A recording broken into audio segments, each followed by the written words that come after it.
Hi, today we are going to talk about language variation influencing social dynamics. Our team is Esperanza Ureta, Bárbara da Silva, Elizabeth Alvarado, and me, Josue Cortez.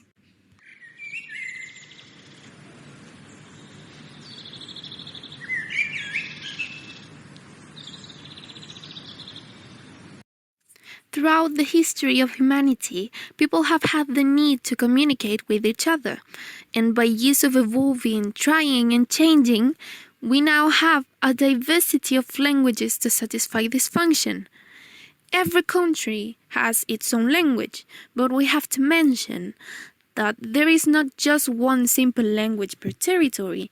There are a lot in everyone, various ways to communicate, words, accents, modisms in a single place. This diversity was the result of cultural syncretism because of colonization and migration processes. All this diversity in languages in one territory is very noticeable between the people who populate a place, and most of the time it makes them have different attitudes depending on how the other person speaks. Some kind of hierarchy is created from this, generating a dominant class which, however, is not always the majority of the population. Okay, but for the last thing that I said, my friends will talk a little bit more about it later. Now I'm going to explain to you some important definitions for the rest of the presentation. So please keep them in your mind. So I'm gonna start off with language. Language is a system of arbitrary vocal symbols which belong to a certain social group who interacts with each other. Dialect is the linguistic fragmentation of a territory because of the presence of the coast zone, of forms of settlement, and economical and cultural exchanges. To have this definition a little bit more clear, I'm gonna give you an example. So a Northern American might say to you, hello. In the other hand, a Southern American might say to you, howdy. Yeah? So let's move on.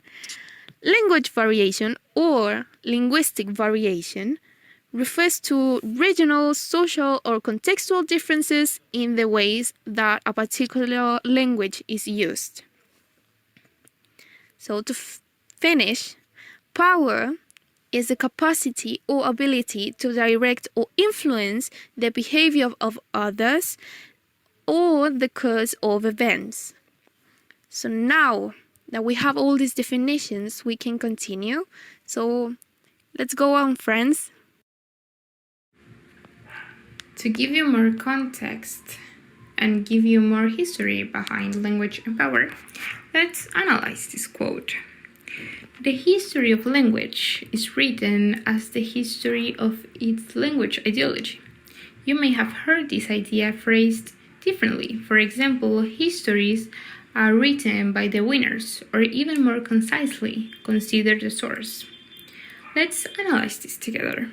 So, what means that language is written as the history of its language ideology? Or what does it mean when it says that it's written by the winners? Well, yeah, you're right. It means that the most powerful class or group of people has control over language. They can decide what it says in history and in what ways. And they can also decide what dialect is more correct to use.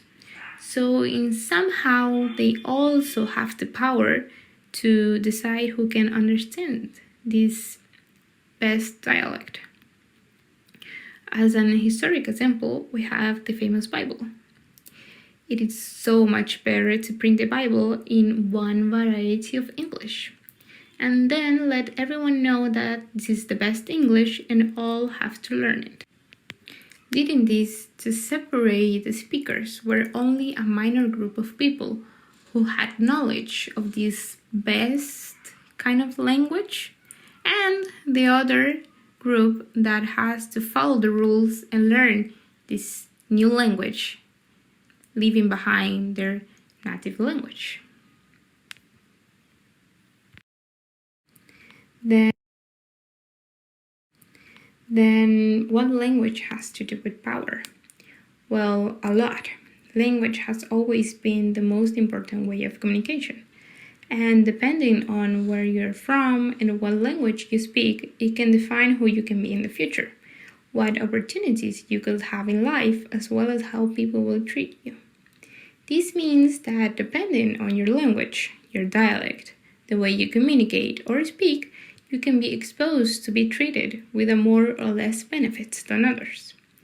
We can analyze this situation in several manners, but in today's class we will look over three important aspects, going from a more general aspect to finalize with how each speaker can be affected by the power the language has over our society. This is not a very talked topic in our daily life, so pay attention and remember the most important things, because after we will have an important question to you, where you will have to give your opinion about the topic. Now this has been said, let's start. When we think about language and power, we actually need to consider how dialects affect this kind of power dynamic. And we can see this when we study the use of a standard dialect versus a regional one.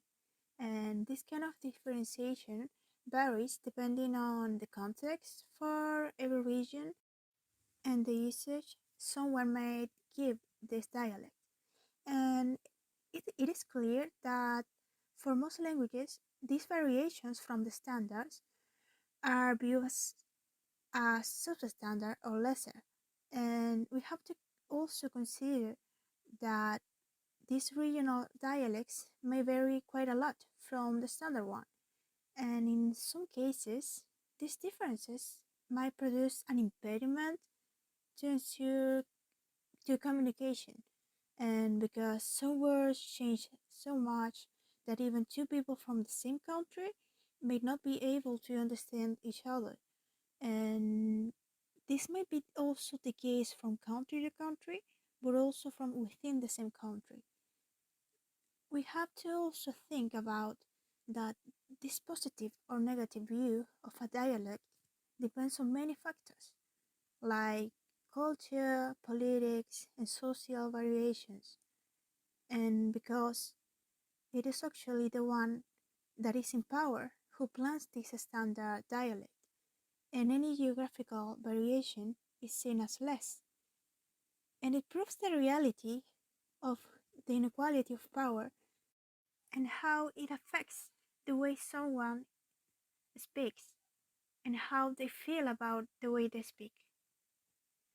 And some ways in which we could see these language variations are in words like taco, that in some places it means a traffic jam, in others it means to be pissed off, in other places it's a kind of food.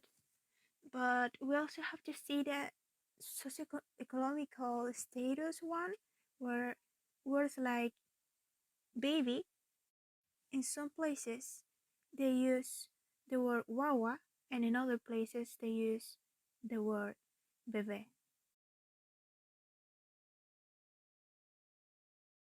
Today, I'm in charge about talking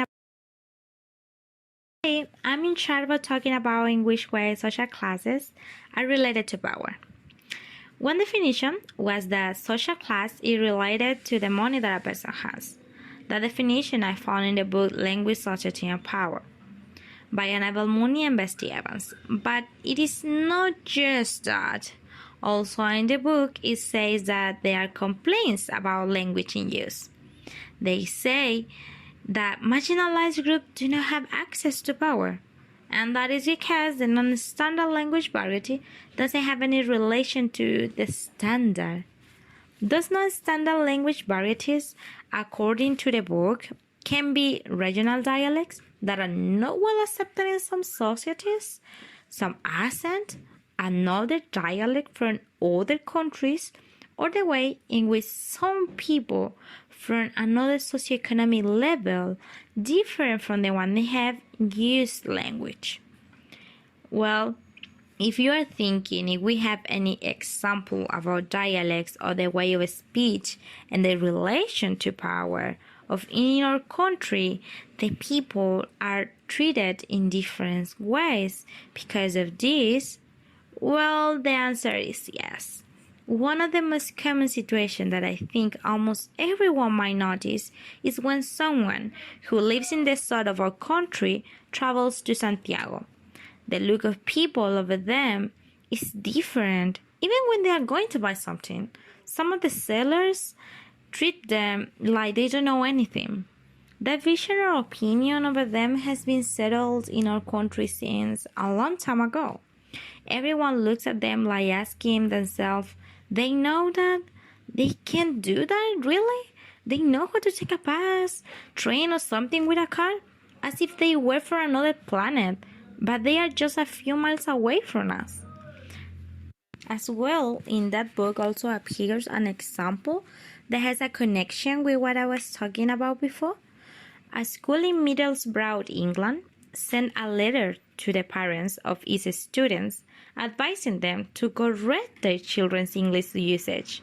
Also in the book specified what was the content inside.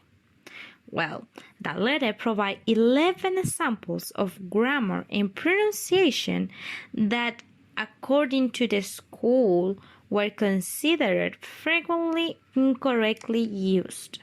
The school administrators claimed the correction would allow the students to learn standard English and prevent them from being disadvantaged in the world, because they think voices, accent, and pronunciations as the way of speech can stop them back. Nevertheless, many of the features in the list are correlated with socioeconomic status. Two of the examples of grammar that are presented in the letter are these ones. I done it rather than I did it, or I seen it rather than I saw it.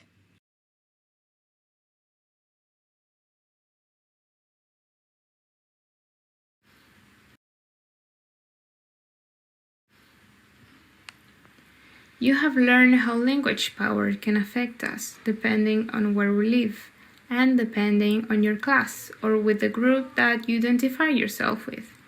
And now I will explain how this can affect the speakers and their relation with others. At the moment of experiencing the segregation that language can bring to speakers, it is found that this difference in the treatment can discriminate against the speakers only because of the way they talk. Sometimes it may be because of their accent or the choice of words you use. Immigrants trying to learn the language of their new home can be an example of this.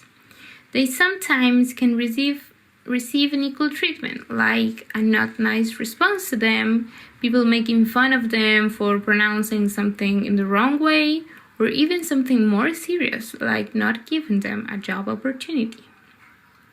Libby Green, in her book English with an Accent, Language, Ideology, and Discrimination in the United States, talks about what happens in some Arizona schools. Having in mind that Arizona is a state in the USA that borders Mexico. She mentions how some schools have a strict policy of English only. This means that if a teacher or student is caught speaking Spanish, they can be punished. The teachers can even be fired. Well, this is a terrible thing, because Arizona being a bordering state, it is normal to see a lot of Spanish speakers and their family that now will have to leave their native language behind because of fear and unequal treatment from the American speakers and their terrible rules.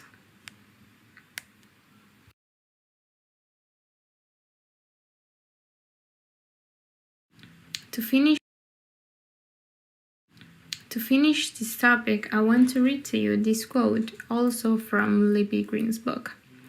Spoken language varies for every speaker in terms of speech sound, sound patterns, word and sentence structure, intonation, and meaning from utterance to utterance. This is true even for those who believe themselves to speak an educated, elevated, supra-regional English. And then how all of this is linked to the situation in Chile. And we can say that many of the factors that we previously mentioned can be found in Chile, since there is a deeply ingrained centralism in the country, because the capital city is where most of the power is gathered. So obviously, there is where the standard dialect is taken from. And any kind of variation from anywhere in the country is seen as lesser. This means that anyone from a different part of the country has a distinct dialect, and this dialect is stereotyped by the capital citizens, usually the northern or southern people. And we can also distinguish an evident differentiation by socioeconomic status in Chile, where the privileged and unprivileged classes have clear language variations, and there is a stigma in the use of both of those variations. And all of this makes it quite clear that there is an obvious unequal distribution of power related to language in Chile. What we learned today What we learned today is about the connection between power and language and how it works in different ways for each other. Maybe you already know these things, but maybe you hadn't thought about it in deep. Discrimination and the power that a person has can be found within language, either by accent or way of speaking, as my colleagues and I explained to you a few moments ago. Because of the differentiation of benefits that a person has to another, what do you think could be the solution to this problem? Okay, to conclude, as we saw on the presentation, language and communication are something essential for us as people. It is a necessity. It is the base of knowledge. It can characterize a person.